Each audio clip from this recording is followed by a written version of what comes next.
Andres Jose Salvador Garcatorena Ilana Jr., born April 24, 1968, known professionally as Anjo Ilana, is a Filipino actor, comedian, television host, and politician.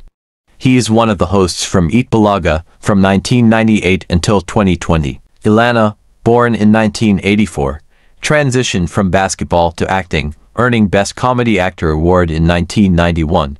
He directed sitcoms, hosted Eat Bulaga, and joined Net25's Happy Time. Ilana began his political career in 1998 as a Parañaque city councilor, served as vice mayor, and attempted higher office multiple times.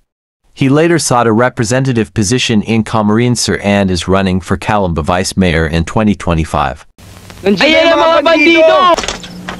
Oh, Yaya, patulugin mo na yan si Lara, gabi na. Iso?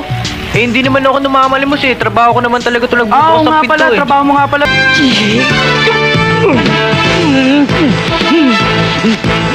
Pamili ka na ng kwarto mo. Gusto mo kwarto ko talaga? May view? Yayariin niya yung matanda, di ba? Oo. Baka pwedeng ako na lang iwari. Ikaw talaga napaka-pilosopo mo. Ikaw kaya yayariin ko? Ah? Nagbibiro lang naman eh.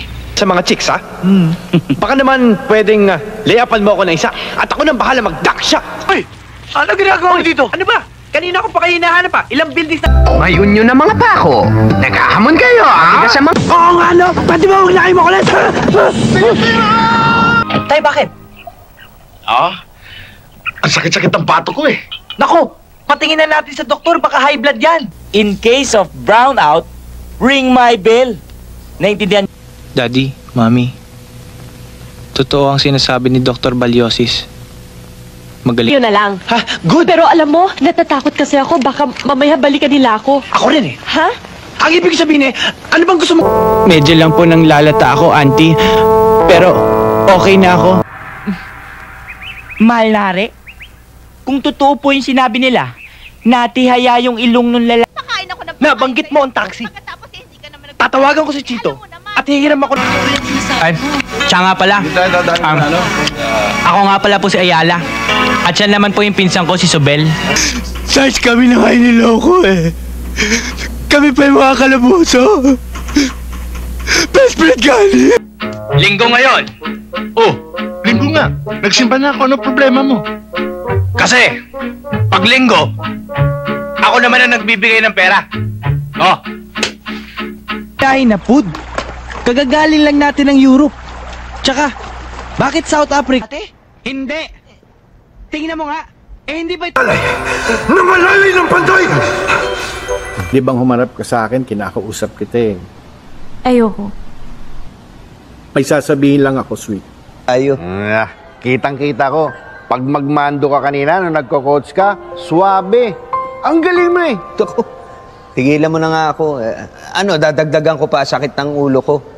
Wag na, matagal ko nang ginibap itong larong to. Nakakasama lang ng loob eh. Uy, sama ng loob. Ito, kaguluhan. Panoorin mo to. Dancer, mula nung sinimula natin to. Bakit pa? Gumawa ka pa ng excuse. Ang sabihin mo, talagang torpe ka. Sa kwarto ni Walden, may color TV, Betamax, saka aircon. Ayaw nga magpaiwan ito si Nyayay Bunel eh. Baka abutan tayo. Baka naman hindi lang napansin ni Mang Pugo na duman dito yung karitong mahal kong Panginoon. Kung Panginoon. Panginoon ng kadiliman. Panginoon. Tulungan mo kami para humaganti.